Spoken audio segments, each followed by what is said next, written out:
In a couple days, I'll be playing in a D&D one-shot game. So I think now is just about the best time for me to talk about one-shot character creation. First, I'm going to talk about assumptions for one-shots and what you should plan for. And I'll also talk about tips for new players, as well as ground rules that everybody should follow. And then at the end, we'll go over my character that I made for my one-shot and how the advice I'm going to be giving to you applies whenever I make my own characters. Hopefully, you'll be able to see that I do practice what I preach. Let's talk about assumptions. For a one-shot, you should assume just a couple things. The first being that the party is already together and you kind of have a reason to be together and cooperate in whatever it is you may be doing. You can also assume that your DM will give you basic information about the theme of the game that you're going to be playing in. You should also be prepared to create your character with no session zero. Most DMs don't do that or employ the use of a session zero for a one-shot or a two-shot campaign. But your DM may provide you with pre-generated characters. Most of the time they'll let you know, hey, you should make these characters and bring them next week, or I've got some prepared and we're going to be using pre-generated characters. Just come with your game face. So let's talk about some tips for new players. You know, if this is your first game and you're jumping straight into just a one-shot, it might be a little strange because, you know, maybe you haven't made a character before and you're excited to get to make a D&D character in the beginning, but I urge you to not go too overboard because it can be detrimental to your experience. So avoid writing too much, thinking too much about this character, because you're only gonna play this character one time. I, as a DM, would rather you not write anything than to have written a book for a one-session character.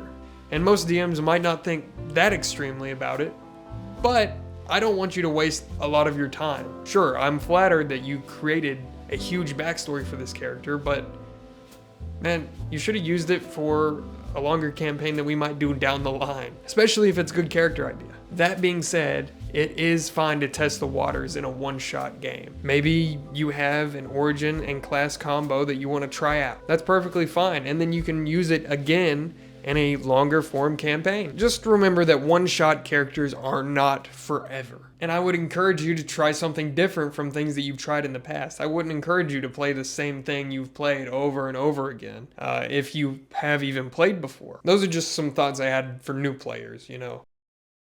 Next, let's talk about ground rules I think everyone should think about when creating a one-shot character. I would say the most important thing is to just work with what the DM gives you. The DM should provide you with themes of the one-shot, things that you might be doing during the one-shot. And they'll also create rules. They might ban certain classes, they might encourage certain classes, they might ban a race, an origin. They might ban an origin, they might encourage origins, they might just set, hey, you all have to be humans. You all have to be this class. And that might just be how the one-shot is supposed to work. So just work with what the DM gives you. If you have any questions or the DM didn't give you any of these guidelines, you should ask. And you should ask because, this is very important, a short game, characters are built around the story. A long game, the story is built around the characters. Very important. And I think it's also important to keep your characters simple. You know, this is a one-shot. We don't have another session after this. And it's only going to last, you know, roughly 4 to 5 hours, probably. So I, as another player and as a DM, do not want you taking up 20 minutes on one turn. Wizard, Warlock, Sorcerer. So if you really aren't familiar with these classes, I know I said try something new, but if you're not familiar with these classes or their abilities, you probably shouldn't be playing them, especially since they have such a steep learning curve. I would just recommend keeping it simple. Choose a fighter. I mean, come on. Nice, simple, you know what you get. Perfect. And then after you've finished creating your character and maybe writing a background, just a little background, you know, where are we from? What are we doing? How did we get here? You know, just, you know, like a paragraph, 2 paragraphs, something like that. Something light. Submit it to the DM. Show the DM what you've got and what you're working with and ask for any recommendations. You know, did I do a good job here? Is this what you want? And take that opportunity to ask about the setting or the theme of the game if they didn't tell you about it. Is my character going to fit the theme? Do you think my character will fit well into the party? Do you know? Stuff like that makes for a better experience when you actually get to the table. And that's what's important, the experience at the table.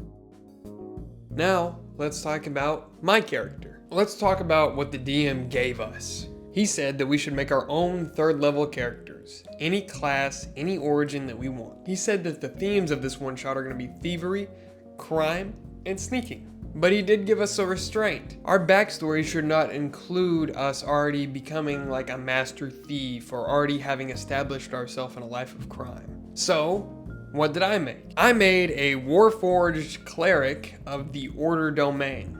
Again, level 3. And the stats I made are going to be here now. And I chose these skills and these spells. My background is Far Traveler, and I'm 3 years old. I also rolled randomly for my height and weight, and I got a really tall, really heavy character that is supposed to be very agile.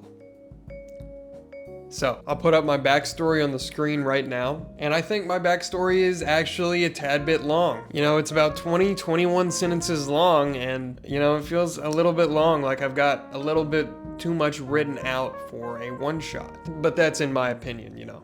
But I did write out one thing that the DM wanted us to give was a significant moment in our life that put us on a trajectory where we ended up here. That significant moment is when Temple got hit over the head by a priest wearing a strange mask and wielding a club made of skulls. So, there we go. So, why did I make Temple the way I made him? Well, I've never played an Order domain cleric, and I've actually only played cleric once before. I've never played a Warforged, and let's be honest, clerics don't really have that much to do with the 3rd level, and I don't really have that many options to weigh.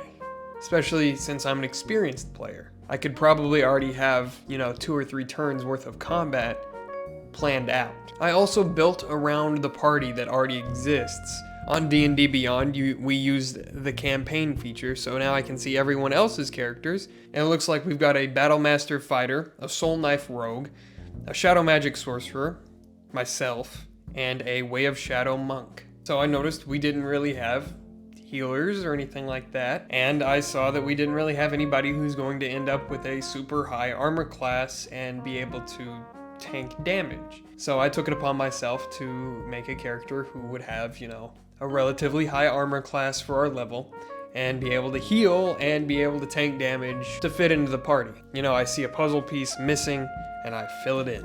And let's talk about what I did. I took exactly what the DM gave me and I created something built around his story to fit into his story perfectly. And after I created my character, I still had a question for him. Hey, what is the religions like? What's the pantheon? What should I do for my character's religion? He's a cleric. Who does he worship? And he gave me some options and choices and I chose from them. Little does the rest of the party know I worship the evil god of lies. Sorry guys, I really don't know what I've gotten us into, but it's just something for you to think about. After that, I submitted my character's backstory and my character idea to the DM and he approved it. And now we're ready to play in a couple days. So, here we are. That's all I've got. If you have any questions about one-shot character creation, please leave your comment below. I'm more than happy to give you some tips and tricks or answer any questions you might have. Also, go like the video. Also, I'll be moving next month, so the video will be in a different location than normal, and it might be a little later than normal, though I do usually upload at the end of the month. Anyway, this one might be a quick one, and we'll have to wait and see what video I want to put out. Because I have, one in the works that I've had in the works for a while, and it requires a lot of work. I just don't know if I'm going to be able to do it considering that I'll be moving and I'm also starting a new job. So we'll see. But thank you for watching. Goodbye for now, but not forever.